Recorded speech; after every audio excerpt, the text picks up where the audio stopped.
Chapter 2. Zane. I stand outside the boss's door and take a deep breath.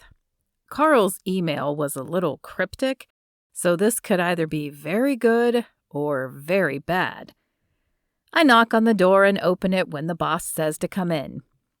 The office is warm, decorated in tans and navy blues, and my feet sink into the plush carpet as I cross the room toward the large mahogany desk. "You wanted to see me, sir?" He nods and points to the chair across from his desk. "I've been going over your work. It's quite impressive." "Thank you, sir. I'm ready for more responsibility whenever you have something open." It's a risk to sound so eager, but I have a good feeling this might be my break, the move-up I've been looking for. "That's actually what I wanted to talk to you about," he says, finally looking up from his screen and at me. "There is a management position open, so I'd like to ask you a few questions to determine if you would be a good fit." "Absolutely, sir. I'm an open book. What would you like to know?" Carl tilts his head and studies me for a minute before glancing down at a sheet of paper on his desk. "Tell me about your leadership style. What kind of manager do you think you would be?" I nod and take a moment to gather my thoughts. Well, I think I'd be fair. I'm a hard worker, so I would value that. And I don't believe in shortcuts or quick fixes. I believe that it's better to do it right the first time. "I see. And what would you do to help a business that was struggling?" "That depends on the business, of course. But I would try to think outside the box to bring new customers in. Maybe some community event to advertise the business and get more people involved." Carl clasps his hands together and leans back. "That's good to hear. I think you're exactly what this place needs." I lean forward in my seat. This is what I've been waiting for. "I'd love to jump into a management position. What is it?" Carl takes a deep breath and fixes me with a pointed stare. "It's a gym." "A gym?" I blink in surprise. That was definitely not what I was expecting. "Yes, Pinnacle Fitness to be exact. They need someone who can fix the financial situation there. It's a good gym, but it has some issues. You not only have fitness experience, but the financial background that they need." "Yes, but..." "But what? You want a management position, don't you?" "Of course I do, sir." Carl doesn't know about my knee injury. Not many people do. But the way he's looking at me right now leads me to believe he wouldn't care if he did. It's not that I don't still work out, but there are things I can't do, and I really don't want anyone finding out about them. But as a manager, I suppose I won't be leading classes, and this job will have the added benefit of a gym membership I don't have to pay for. "Thank you, Carl. This means the world to me, and I won't let you down. When do I start?" 2 days from today, but I do need to warn you about something." He leans back in his chair and folds his hands in his lap. Is he going to tell me this job is only temporary? That wouldn't be great, but at least it's doubtful anyone would find out my secret if I'm not there for long. Or maybe he's going to tell me that it's probationary. That would be a little worse. I'm a hard worker, but things can still crop up. And if this is a make-it-or-break-it job, then it adds a little more pressure. But I can deal with pressure. "What is it?" "There were several applicants who currently work in the gym. Many of them will be expecting to get the promotion and may not take kindly to us hiring someone from the outside. However, we feel that your background will really help them get to the next level. I just wanted you to be prepared, as it may be a bit of a rough transition." "Understood, sir." Though I'm excited to prove my worth, the idea of a staff of people who don't want me there does make it slightly less appealing. But I've worked in difficult situations before.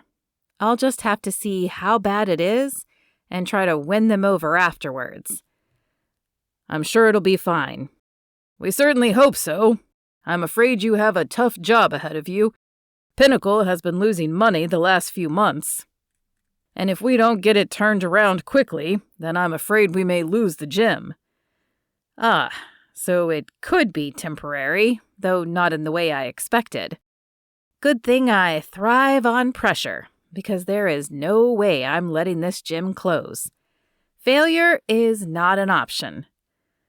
We won't let that happen, sir. You have my word. Good. I knew we could count on you. I'll send over the details of your contract shortly, but feel free to take the rest of the day off to research, and welcome to the Pinnacle family. We shake hands, and then I head back to my cubicle. Manager of Pinnacle Fitness. It's not quite the job I was expecting, but it will get me out of this cubicle and into a real office. That's definitely a start. However, I don't know anything about this gym, so as soon as I sit down, I type the name in the search bar to see what I can find. When the website comes up, I groan. It's woefully outdated and clunky, and will have to be completely redone. I'm not an expert in website design, so we'll probably have to outsource it, and that will mean money. However, in today's age, you simply can't have a clunky website. I scroll through the parts I can access. There is a class schedule listed, but the times are erratic. And though instructors are named, there is nothing about them. No picture, no background, nothing.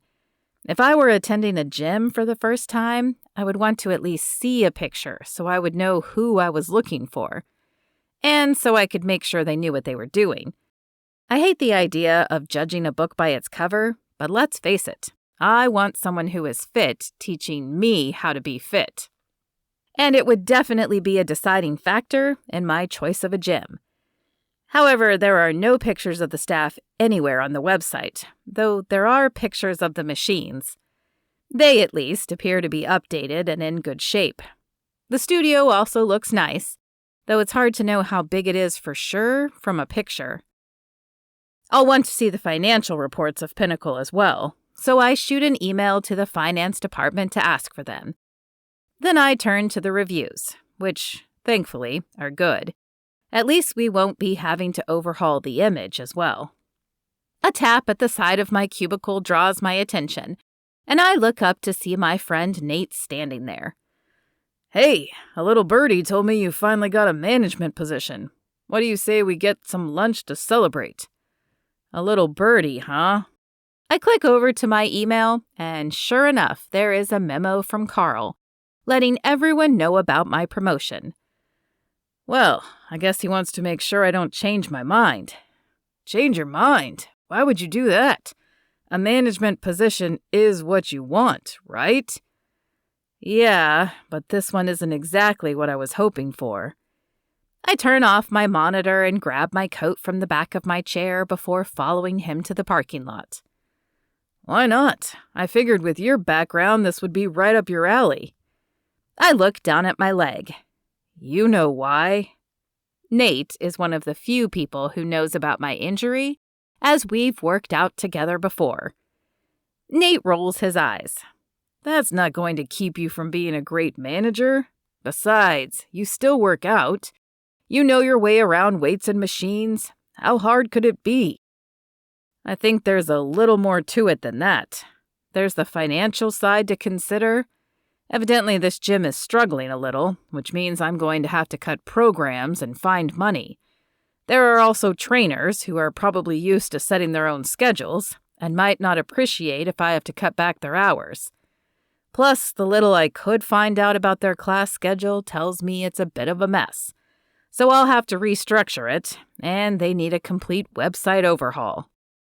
Nate waves a hand as we reach his truck.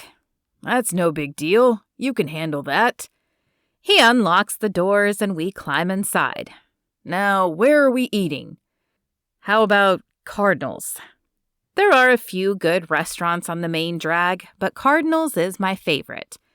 Nate nods and points the truck in that direction. A few minutes later, he pulls into the very full parking lot and scours the lot for an empty space. But there's nothing. We end up parking on the street about a block away and walking to the restaurant. I hope it's not as busy inside or we'll be late getting back to work, I say, as we reach the front entrance. No worries, we can take a little longer for your celebration.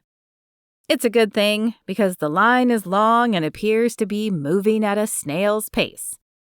I glance at my watch at least 3 times before we reach the front of the line, and just as I open my mouth to place my order, I'm interrupted by a woman with a long ponytail who leans in front of me. Sorry to interrupt, she says, barely throwing a glance my way. But we've been waiting for our food for half an hour. I have to get back to work soon. Can you give me an idea of how long it's going to be? Excuse me, I say, glaring at her. She glances at me again and furrows her forehead. Excuse you for what? For what? You cut in line. I was just about to place my order. It's not cutting in line to ask a question. I've already placed my order and am simply waiting on food.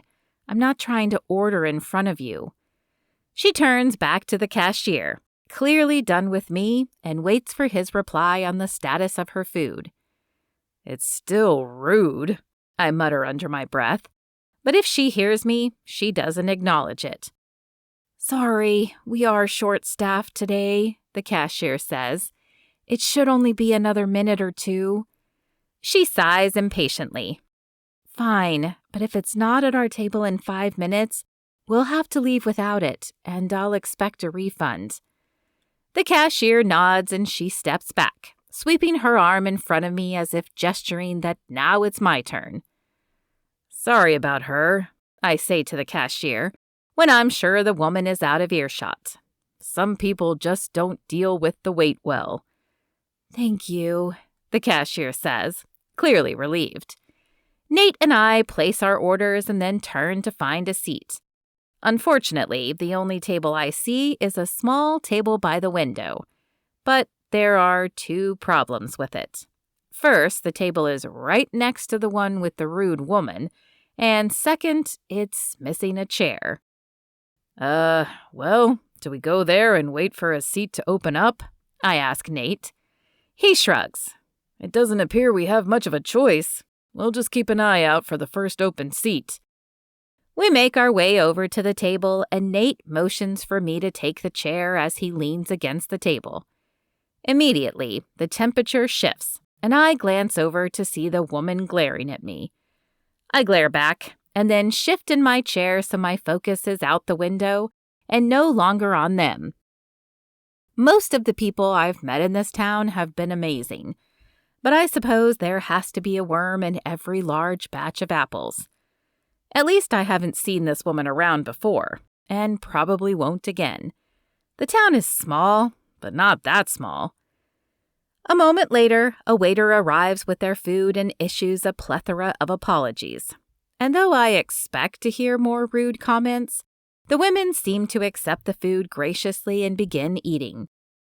Nate manages to snag an empty chair shortly after that, and by the time our food arrives, the women at the next table are finished, and we get to enjoy our lunch in peace.